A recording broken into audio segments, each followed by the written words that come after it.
This is Impact Point, where we cut through the noise and get to the point. And here is your host. I'm going to be your host today. I'm Marcia Gradnicki. I'm the Chief Growth Officer at Q2 Impact, a woman-owned small business that specializes in providing our government clients with data and analysis. We put the right information into the hands of the right people at the right time so that they can make evidence-based decisions. And this industry that we work in is called monitoring and evaluation. And we have a really special guest today, Sarah Kohari, who helped develop the monitoring, evaluation, and learning system that has permeated all of State Department. It's had such a huge impact on how they design their programs, how they implement their program, how they make sure that their programs are grounded in evidence. So, Sarah, welcome to the show. Thank you, Marcia. It's great to be here. Sarah, for those unfamiliar with the 18 FAM 300 and monitoring and evaluation, what does this policy and monitoring evaluation really look like at the State Department, and what external pressures were really the catalyst for making this policy change?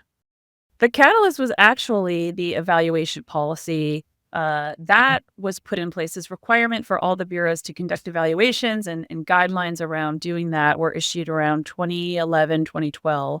And so what we were finding is that bureaus didn't necessarily know what to evaluate because they hadn't necessarily documented like why they were doing certain things in the first place. And so we'd have evaluation teams, bureaus would have evaluation teams going out to do the evaluation, and the bureau would say, okay, well, while you're out there, I'm exaggerating a bit, but while you're out there, could you document what we were supposed to be doing with that project? Like why we gave this implementing partner the money to do X, Y, or Z. Could you kind of document that logic, that theory of change while you're out there for us? You need that in order to understand if you were successful. If you don't know what you were trying to achieve in the first place, you can't really assess the extent to which you were successful. So that sort of tipped us off to this idea that although there were strategies in place for bureaus with broad strategic goals and objectives, and now you had this evaluation policy, without that middle layer of the main lines of effort that each bureau was conducting, it was really hard to understand what to evaluate in the first place. Do we just go after these individual projects that we're doing on the ground? It's much more useful to understand the bigger picture of why we're doing these projects in the first place, how they relate back to these like program main lines of effort, and how those in turn relate to our strategic objectives. So that was really like the impetus where we realized we kind of had this missing middle element between 50, 100, 200 individual projects on the ground and this broad strategic goal. So we first asked bureaus to define their major lines of effort, their major program. Like the way we explained it is, if you're at a holiday party with your family and you're describing, to your uncle what your bureau does, it's probably 3 to 5 kind of main big things that your bureau does. Those are your major lines of effort. Let's develop a program design around that first and foremost. There's a million ways to skin the cat. You have limited resources. You have a certain level of technical expertise and certain implementers that you're working with. So what are you going to do to solve that problem? There might be 100 different things you could do, but given your limitations, what are you going to do to solve that problem? So really defining what activities they were going to undertake to take bites out of that program area, and then developing the logic model in terms of the outputs and outcomes, what we're going to do and what we're going to get and what we're going to achieve through these activities. So that was really step one. And then from that, if we say we're going to do these things and they're going to lead to these outputs and outcome, then we can develop indicators around that. How much of it are we doing? Is it leading to what we thought it would lead to? And that in turn helps you get much better evaluation questions on the books too, because you can kind of test that theory of change or look at any element of that. So that was really kind of the genesis and kind of the nature of why we put the policy in place and how it was all intended to work together. Thank you for that, Sarah. So it sounds like this is really very proactive documentation, program design that's grounded in social science research methods, which is so exciting for me. And I know that this was a huge undertaking. What were some of the unexpected challenges that surfaced during the rollout of the 18 FAM 300 and getting this policy in place? I would say, honestly, one of the biggest surprises was we already had folks in bureaus who believed in this. We had sort of monitoring people in a bureau, or like M&E people within the bureau, or people who were considered sort of the planners for the bureau. So one of the surprises that came out of it is that these folks were kind of happy to see that the Office of the Director of U.S. Foreign Assistance, or F, now during the reorg, the names of things have changed, but that this order was kind of coming from on high. So they could then say, I know I wanted to do this for a while, but now F says we have to do it, right? So they could take that to their leadership and kind of use it as a forcing mechanism to do the things that they had always wanted to be doing. But in terms of the challenge, it just was a huge organizational change management undertaking. You know, it was like a 2-year process of not only the technical expertise to figure out what the requirements should be and in what order they needed to be rolled out, and then writing guidelines for all these bureaus to be able to execute it meaningfully. Then there was actually getting it done. So we developed a training course for people, which was then since adopted by the Foreign Service Institute. We trained the Office of Inspector General on how to oversee the policy. So we didn't start dinging bureaus right away for being out of compliance. We did a phased roll-in. We taught the Inspector General kind of what to look for and what not to do, so we didn't scare people.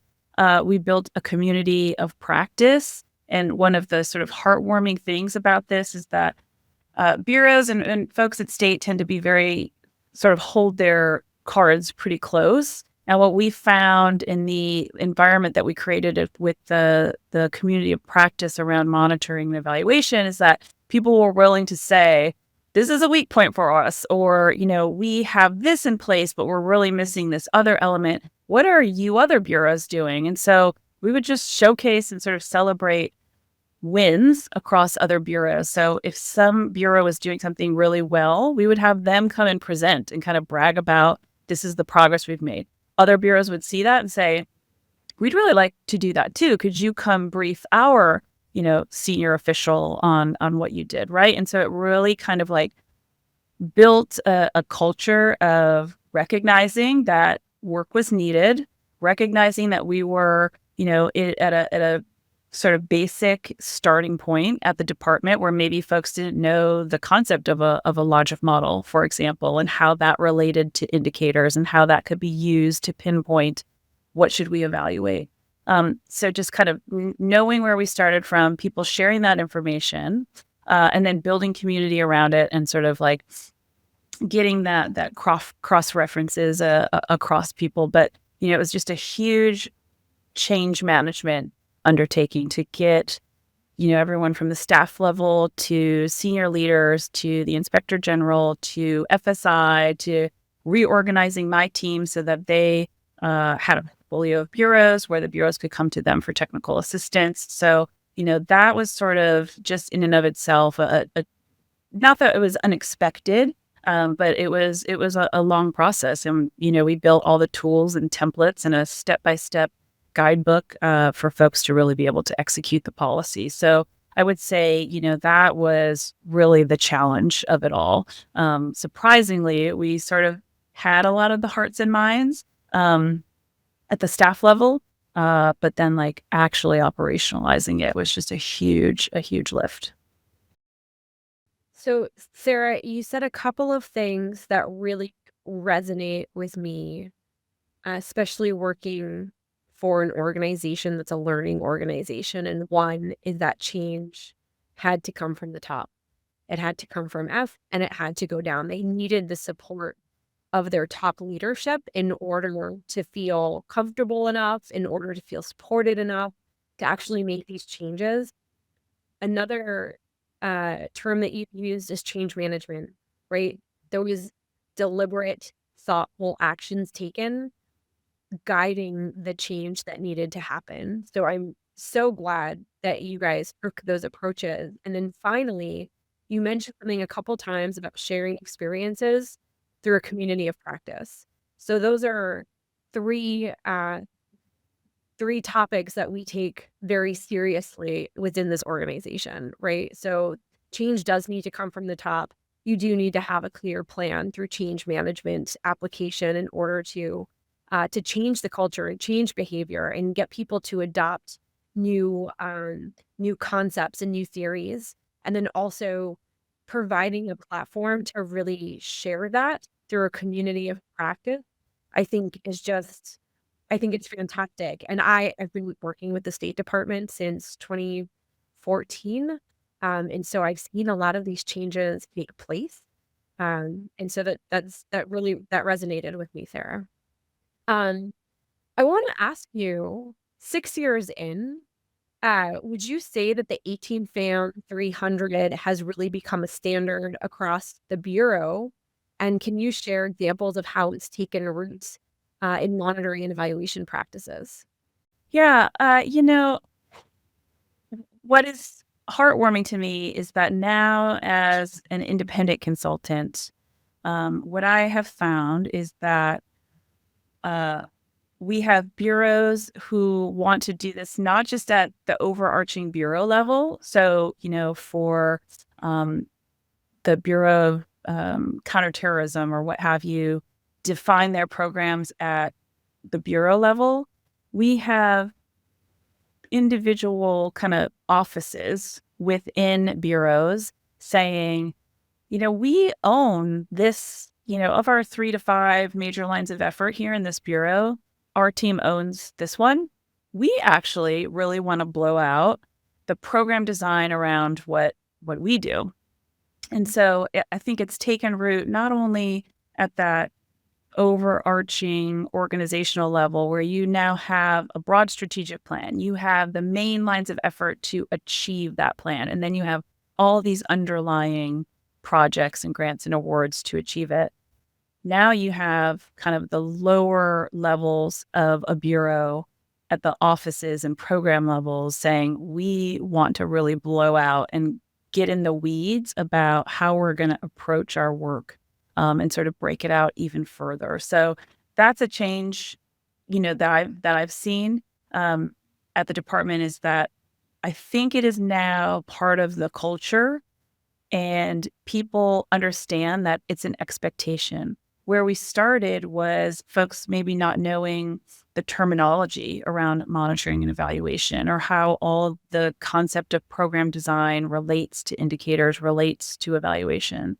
And now I think it's far more part of sort of the ethos of the department, and more so of an expectation that people walk in the door sort of knowing that a requirement or just a way that the Bureau operates.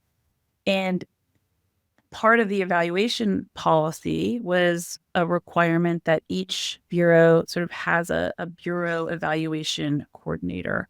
And I think what stemmed from that is that you saw growth in the area of building monitoring and evaluation teams within each Bureau.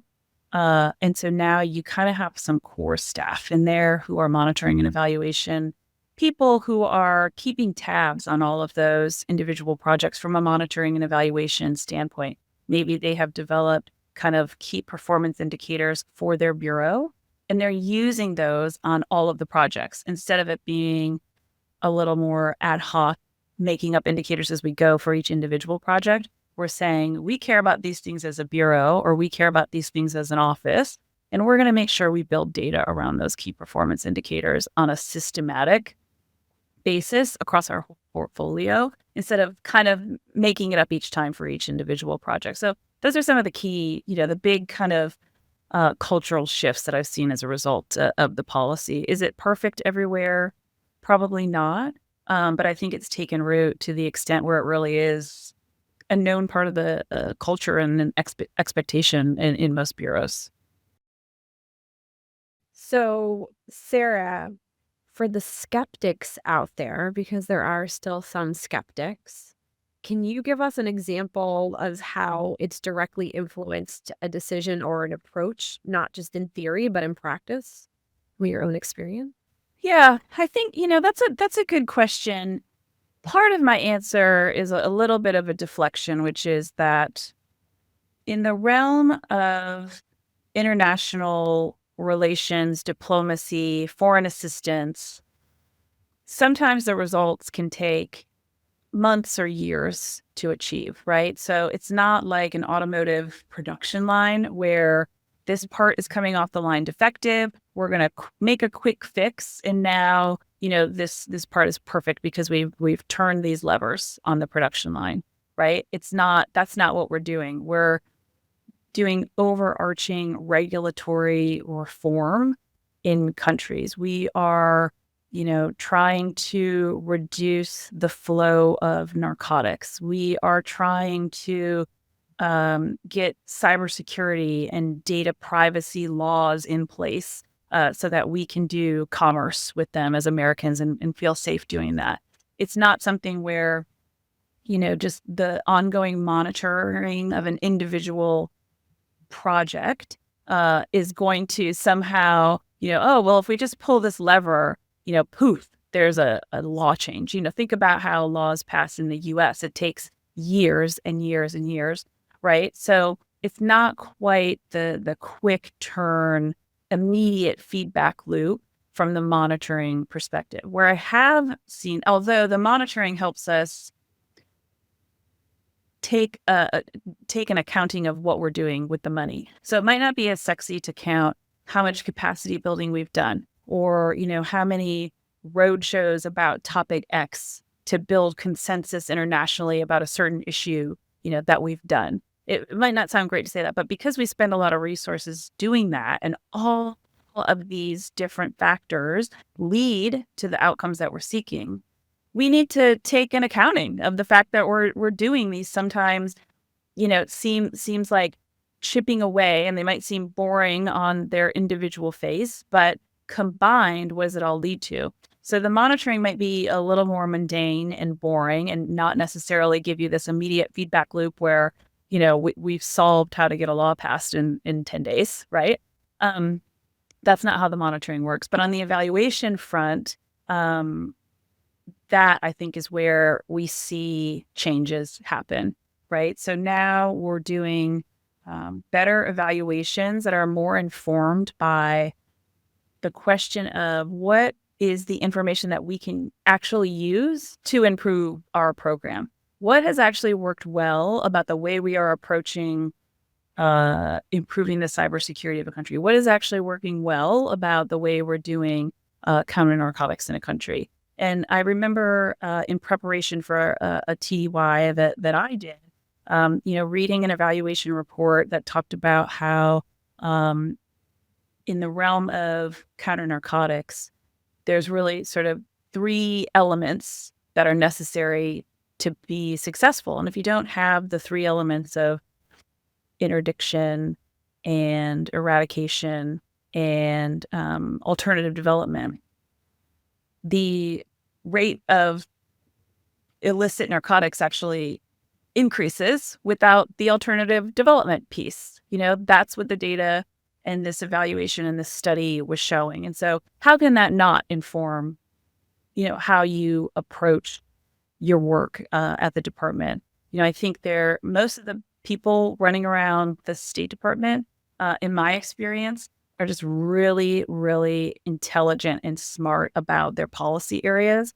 And so when you have an evaluation that tells you, we have seen over and over that X, Y, and Z are necessary to be successful, they're going to take that into account. They're going to design programs or work with their interagency partners to make sure all the necessary elements are in play to be successful. So that's more where I've seen kind of the overarching changes and approaches come from the evaluation. On a day-to-day basis, project managers are making constant changes all the time. They're having, if not daily calls, usually weekly or biweekly calls with their folks on the ground to troubleshoot, day-to-day issues as part of their regular monitoring. But in terms of like making shifts in how we actually change our approach to what we're doing in countries, it's really on the evaluation front. So it's really understanding the key elements of programming that work and then understanding how to replicate, identifying the criteria that works. And then also for those specific programs, it's let's design more programs or let's put more resources behind the programs that have these criteria that are actually moving the needle. And I think that is so amazing. It's one of the reasons why I love evaluation is how to do it more effectively, more efficiently, and get greater impact on the grounds. Um, I myself love to collect monitoring data. It's one of my favorite things. The performance monitoring plan, I love. So I'm a huge advocate of that. And I was listening to you talk, Sarah, about how behavior change is never easy and how this really requires behavior change, particularly on the day-to-day monitoring aspect of it, or month to month, or the frequency with which you're collecting the data. Have you seen shifts in how staff from diplomat to program officers engage with data and with the learning components? So how are they actually implementing the change management aspect of it? I have a question for you, Sarah, about data quality and systems, specifically as it relates to what you were just talking about, right? So establishing monitoring systems, behavior change. This is a big behavior change question because it has to do with technology, specifically AI, to improve monitoring, evaluation, and learning. And do you see these technologies and how do you see these technologies overcome some of the challenges that we discussed earlier? Well, it's all tied together, and I think AI can be part of the solution. But one of the things that comes to light once you start more systematically collecting data and thinking, okay, now we have a clearer path of what we're doing, why we're doing it, and what we expect to achieve, and you start collecting data around that, you need a place to put it. There's no enterprise-wide system at the department for all bureaus to have that project level data that they can then aggregate to a portfolio level or a bureau level, or say, well, what's my total for this indicator over the last 10 years and 50 projects, right? So what we're finding is that most bureaus need to get into some kind of IT solution that allows them to not only house the basic information about each project, where is it, who's the implementer, how much did we spend on it, but also for that implementer to be able to put in all of their results data, both qualitative and quantitative, so you can tap back into it. So that's been a huge challenge, I think, in terms of what more is needed to make the policy as successful as possible, or to make the monitoring culture and the use of data as successful as possible. I think where AI can come into that is, the more I learn about AI and, thinking about it in relation to the old, or like kind of the current way we capture data through these databases, we might be able to put larger swaths of disparate data into whether it's the State Department system, which is called State Chat, which has been really helpful. But if we can upload that data, even if it might not be organized in the best possible fashion, which truly is the case for some bureaus at state, they have the data, but it's in myriad quarterly performance reports, and it's not in a system that they can then tap back into. If they can upload that into AI and ask AI to search it and query it and find all those numbers across the 1,000 quarterly performance reports that they've uploaded into the system, and look for trends and ask it to analyze what has worked well, or what is an accounting of sort of all the things we've done over the past 10 years. Can you bucket that into groups of activities? It might even help them do some of the program design, because they might have a sense of, gosh, we've done all this stuff over the past 10 years, but we've never thought about grouping it into these major lines of effort. Or maybe we want to rethink our major lines of effort, our major programs in the Bureau. Maybe AI can help us take all this disparate data that's not as well organized as it should be, because we didn't have a system in place. And now we have a tool that, instead of putting all this data into a database and someone kind of manually entering that all in and coding it and tagging it with metadata, we can hopefully sort of farm it, and just put the whole swath of data in there, and hopefully use AI to draw some conclusions from just a big tranche of data that's not necessarily organized. Sarah, it's really interesting because we are at Q2 Impact. We have 27 years of outcome data that we've done something very similar with, and the results are just absolutely outstanding. And when we query this data, we got really rich, very like contextual responses. So I hope that the Department of State can figure out a way to actually get that done. I know that AI is it's big. It's a big world, and it's challenging to get all of the bureaus and offices and all of their data up into a single platform. But that would be amazing for all. I think it will help just with how quickly we can turn some of those questions around, right? Whereas it might take a person or an evaluation team months to cull through and analyze existing data. Now, we can do some of those things more quickly. If we have a question that might have been very complex and cumbersome to answer before, if we can put that data into a system and AI can analyze it all quickly, we might be able to just answer more questions more quickly. Sarah, taking all of the lessons that you've learned and all of the best practices, our listeners are often trying to either build their monitoring and evaluation systems and platforms within their own organizations, or trying to improve them.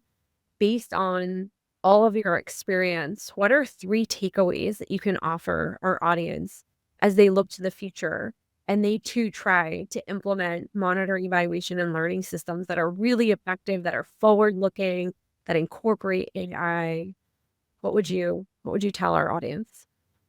My first takeaway is that it all starts with, honestly, sitting around a table or some kind of virtual table as a team and getting on the same page about what it is you're trying to achieve. Because oftentimes in organizations, everybody kind of knows it in their own head, but maybe understands it a little bit differently.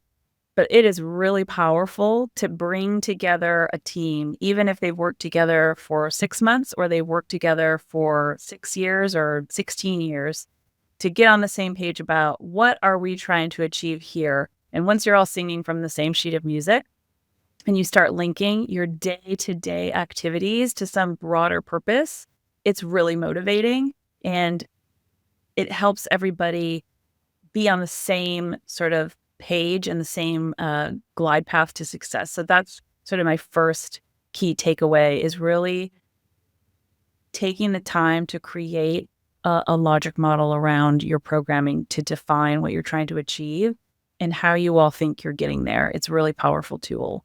The second piece is it takes a village. The organizational change management really has to be kind of a human-centered design. It has to take into account the place where people are starting, so that we have tools in place and supports in place to get them from where they are now to where we want them to be. And it's not going to happen overnight. But if you have a stepwise plan to say, here's point A, here's point Z, we're going to make a plan to get everyone there in all the letters in between, that would be sort of my second takeaway. And then my third piece, I think, would be, we talked about this a bit, but sort of the top-down, the leadership ethos, that really comes from the top down. So if leadership of an organization believes in the value of ensuring that their organization is all on the same page and that they care about monitoring and keeping track of what we're doing. And it's integrated as part of what everybody's everyday expectation is to do. That sort of top-down messaging, I think, is what really makes it stick. And then it becomes self-sustaining because every new person that comes in is briefed on this. It's an expectation. Leadership asks about it. Maybe they do a quarterly review where everybody can bring their information to the table and brag about it and show that they're doing a good job around this. So that top-down leadership and that messaging from leadership, I think, is kind of the third key component to be successful. Sarah, what a powerful message. Change really has to come from the top. You have to keep things human-centered. You need humans in the loop. They need to communicate with one another, and they need to be deliberate about their actions and their planning. So that message could not resonate more with the people like Q2 Impact. I hope that this message resonates with our audience today. I hope that everybody was able to get something out of this that they can apply to their daily work. That's the purpose of Impact Point. We're cutting through the noise, we're getting to the point, and we're making sure that you guys have some really good nuggets that you can apply in your own work. So thank you so much, Sarah Kohari. It really was a pleasure having you on today's episode of Impact Point. Again, I'm Marsha Gradnicki, and we'll see you next time.